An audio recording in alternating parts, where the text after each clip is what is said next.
Welcome to the Deep Dive. This is where we take topics you've suggested, look at the source materials you send us, and, well, we really try to get into the core of it all. Yeah, find the most fascinating bits. Exactly. Think of it as a way to get well-informed pretty quickly and hopefully have an interesting discussion along the way. Hopefully. So today we're tackling something really quite strange, kind of unsettling actually. A listener pointed us towards the Khamar-Daban incident, Siberia, August 1993. Right. 7 hikers go in, only 1 comes out. It's one of those stories that really sticks with you. It really does. And our main source for this deep dive is a transcript from a Nexpo video. It's called Siberia's Strangest Unsolved Mystery Podcast Reveal. And it lays out the known facts pretty clearly, a really disturbing sequence of events. Okay, let's set the scene. It opens August 5th, 1993. There's a kayaker just paddling down the Khamar-Daban River, and he spots this teenage girl on the shore. And she's in a terrible state. Absolutely shocking. Terrified, apparently covered in blood, and she just tells him everyone else is dead. Wow, just like that. Yeah, so to understand how we get to that point, we need to rewind about a week, back to August 2nd. Okay, so that's when the trip actually started.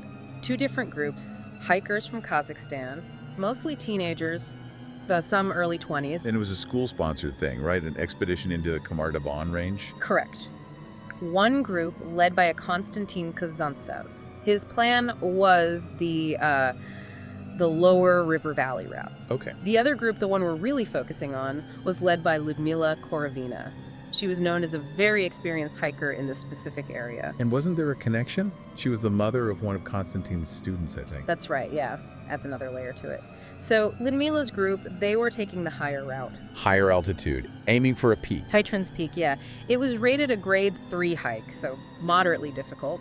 They were also looking for some kind of wooden structure shown on their map, and then planned to descend to meet the other group at Lake Tavatuy. While Konstantin's group took the lower valley route, which sounds maybe easier, but actually wasn't. No, apparently it was technically more difficult, a grade 4, some steep, rocky bits involved. But their destination was the same. Meet up at Lake Tavatuy on August 5th. Got it. And what did they know about the conditions beforehand? Did Lyudmila check the weather? She did. The forecast she got suggested, well, pretty mild conditions actually, just a slight chance of wind and rain.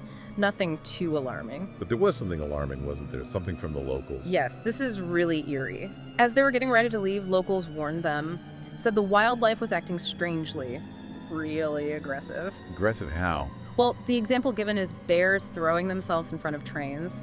Just bizarre, unnatural behavior. They were told to be extremely careful. Okay, that is unsettling. Definitely puts a strange spin on things right from the start. Absolutely. So the warnings are given, the plans are made, the 2 groups hike together for a bit, then they reach a fork in the trail. And they split up. Lyudmila takes her group, Sacha, Dennis, Timur, Victoria, Tatiana, and Valentina, up the higher path. Konstantin goes along the valley. And initially, for Lyudmila's group, things seemed okay. The weather held, they actually made good time, reaching the first ridge ahead of schedule. Anything specific about the group members? Well, the source mentions Tatiana, she was 24, and Victoria, who was 16.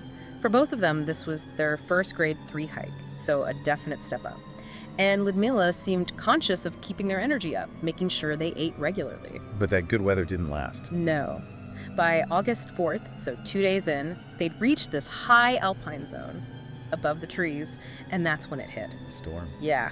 Heavy rain, really strong winds started battering them, visibility just dropped, became terrible, and the temperature plummeted. Right. So what does Lyudmila do? They're exposed, the weather's turned awful. She makes the decision to camp. They find this open, flat area, but it's completely exposed, about 2 miles above the safety of the tree line. Seems like a tough call. Camp exposed, or push on in a storm. Exactly. The transcript suggests she might have been worried about the map's accuracy, unsure how far the potential shelter at Titran's Peak really was. Camping might have seemed like the lesser evil at that point. Did they do anything else up there? They apparently foraged for something called golden root. It's mentioned as being nutritious, rich in minerals, maybe trying to supplement their supplies, help cope with the stress. Okay, but that night must have been horrendous. Oh, absolutely. Described as miserable. The wind was so strong, it was snapping tent tethers. Snow was getting in, soaking everything. Bitterly cold. You can imagine the situation becoming quite desperate. Yeah, definitely. Meanwhile, down in the valley. Complete contrast. Konstantin's group, they're having a relatively easy time. Pleasant weather, lower elevation. They had a restful night. And they reach the rendezvous point. Right on schedule. August 5th, they arrive at Lake Tavatui, but Lyudmila's group isn't there. Was there immediate panic? Not quite immediate. Lyudmila's daughter, Natalia, who was with Konstantin's group, she was 16, wasn't overly worried initially. She knew her mother was cautious, maybe they were just delayed. Okay, understandable. But Natalia did notice some odd things there at the lake. Some trees nearby looked like they had been pushed over, angled strangely. She figured it must have been bad weather higher up. And the animals. Did she see anything like the locals warned about? She did. She had this encounter with a moose, and it was weirdly bold, not scared of them at all, which apparently reminded her straight away of those warnings. It starts to build this sense of unease, doesn't it? It really does. Something feels off. So days pass, still no sign of Lyudmila. Nope. And the worry definitely starts to grow. Konstantin's group starts speculating. Did they turn back? Did they push on somewhere else? Maybe they're just really delayed by the weather. And Natalia must have been frantic by this point. Increasingly so. The transcript mentions she had a really disturbing dream, her mother telling her she couldn't get off the mountain. Oh, that's chilling.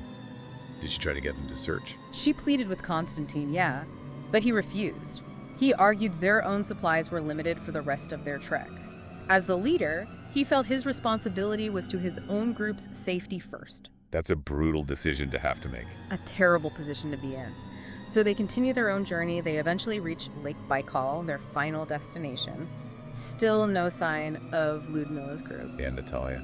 Just devastated. They were supposed to leave together on the train. Lyudmila had everyone's tickets. And Konstantin, even he is now clearly deeply worried. The transcript quotes him wondering, what on earth is happening up on the mountain? The tone has definitely shifted to fear. Okay, so let's go back up that mountain. What was happening?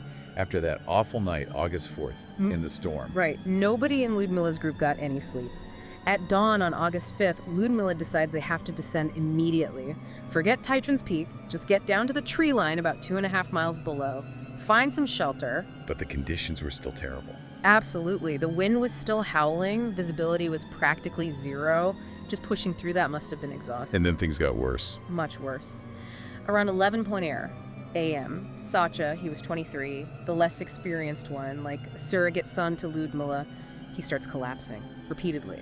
Just can't keep going, falling behind. What does Lyudmila do? She stays with him, tells the other 5 students, Denis, Timur, Victoria, Tatiana, Valentina, to keep going together. Like a phalanx, the source says, probably huddled together against the wind. She stayed with Sacha. Yeah, but then, shortly after the others moved on, they heard Lyudmila shouting for help. And someone went back. Valentina did. She was 17, rushed back towards the shouts, and what she found, it was horrific. Yep. Sacha was dead. Lyudmila was crouched beside him. His eyes were just vacant, gone. Oh my God. The shock must have been immense. Unimaginable. But then almost immediately, things just descend into utter chaos. Lyudmila herself suddenly collapses. Right after seeing Sacha die. Seems like it. And then the remaining students just lose it. Panic erupts, screaming, flailing. And the physical symptoms start. Yes. This is the really bizarre, terrifying part. They start bleeding from their ears, eyes, noses, foaming at the mouth. Some start tearing off their clothes. Just absolute pandemonium and agony. Sounds like something out of a horror film. It really does. Valentina tries to help Victoria, the 16-year-old, but Victoria bites her hand, starts convulsing, and then she dies too. Right there. Then Valentina sees Tatiana near some rocks, just smashing her head against them over and over until she stops moving. This is unbelievable. What about the others?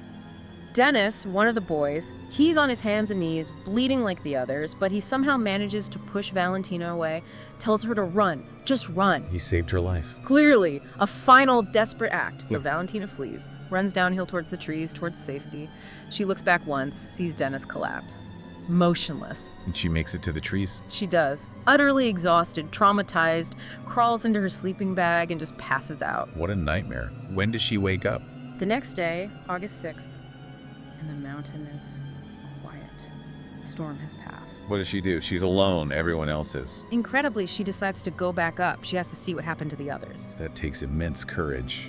Or maybe shock? Probably a bit of both. Yeah. She goes back up the slope and finds them. The bodies, 4 near the rocks where the chaos happens, 2 further up. likely Lyudmila and Sasha, all still silent. What does she do then? She closes their eyes, pays her respects, passing Tatiana, young Timur, Victoria, and Dennis, the one who saved her. Just devastating. Then she tries to survive. Yeah, she tries to cover the bodies as best she can, gathers any supplies she can find some food, Lyudmila's map and compass, but she's disoriented, maybe in shock. The map and compass are useless to her then. And she gets lost. Right. Snowdrifts have covered everything. She can't find the path they were meant to take, so she makes a decision. Just head downhill.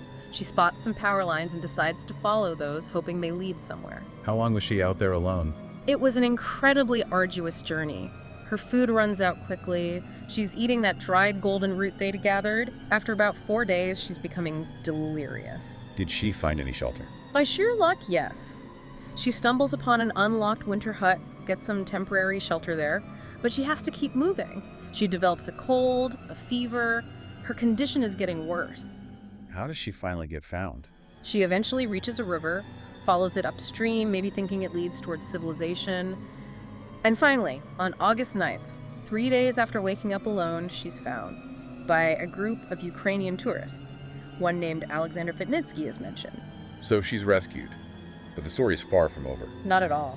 When she's brought back, her initial account to the police is, understandably, pretty incoherent, confused. But they launch a search based on what she says. Eventually, yes, but it takes time. The bodies aren't actually found until August 24th. They'd been up there, exposed for 19 days after Valentina was found. So the condition of the bodies. Was very poor, as you expect. The source mentions specifically they had no eyes, likely due to decomposition and scavenging animals.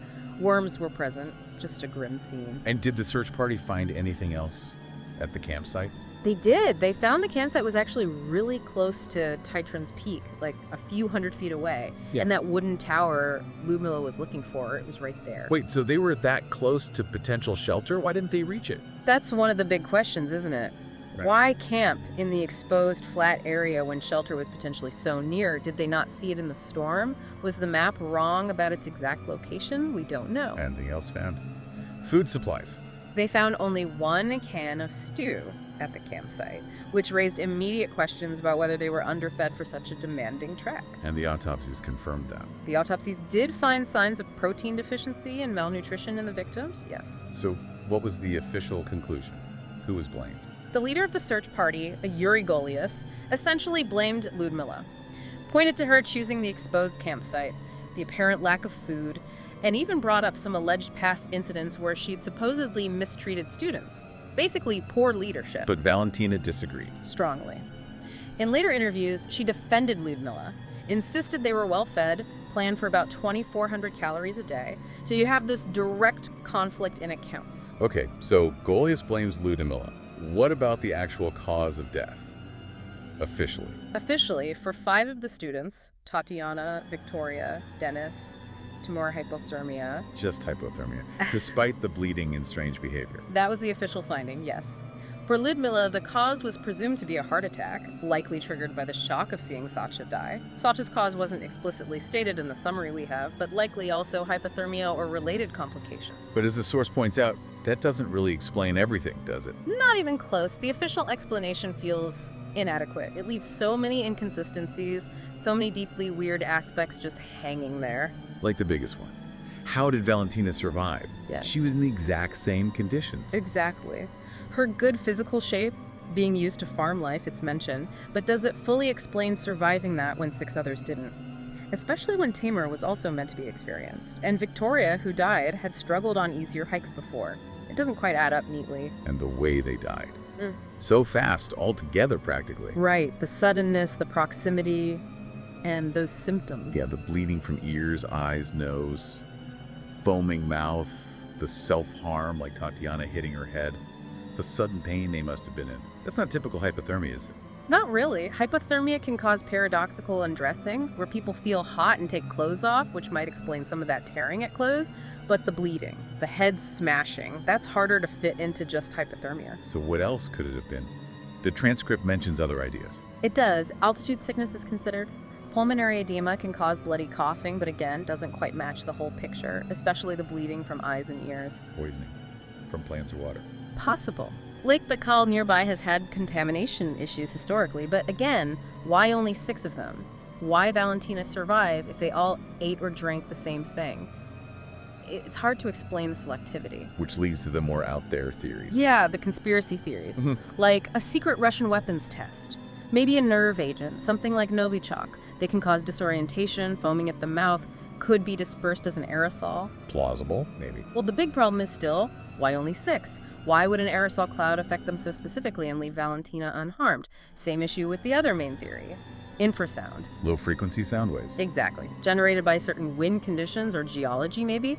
It can cause intense discomfort, disorientation, even internal damage at the right frequencies. But again, the selectivity is the sticking point. Why just them? Why not Valentina? So after all this, all the investigation, the theories, what did Valentina herself say? How did she think she survived? Her answer was always quite simple, quite straightforward. She just put it down to being in good physical condition, being used to the altitude and that kind of hard exercise. But as you said, others might have been fit too. Right, so it remains her explanation, but it doesn't fully satisfy the mystery for everyone else looking at the case. So in the end, Yeah, we just don't know. pretty much. The transcript concludes that the key to understanding it all seems irretrievably lost. The mountain keeps its secrets, as they say. It's just such a chilling combination of factors. The storm, yes, but then the sudden gruesome deaths, those incredibly specific and bizarre symptoms, and the lone survivor, it just defies easy explanation. Absolutely. It sticks with you because it feels like there should be an answer, but none of the proposed ones fit perfectly. It really does. You keep thinking about those details, that weird warning about the animals acting aggressively beforehand. Was that connected? Those awful physical symptoms. Valentina surviving against the odds. So, maybe for you listening, here's something to lull over. Is there one detail, something maybe overlooked, maybe misinterpreted, that could actually unlock what really happened on Khamar-Daban back in '93? Thinking about all the possibilities, but also, the limits of what we actually know for sure. Yeah, what piece are we missing? Exactly. Well, thanks for taking this deep dive with us into a truly disturbing mystery.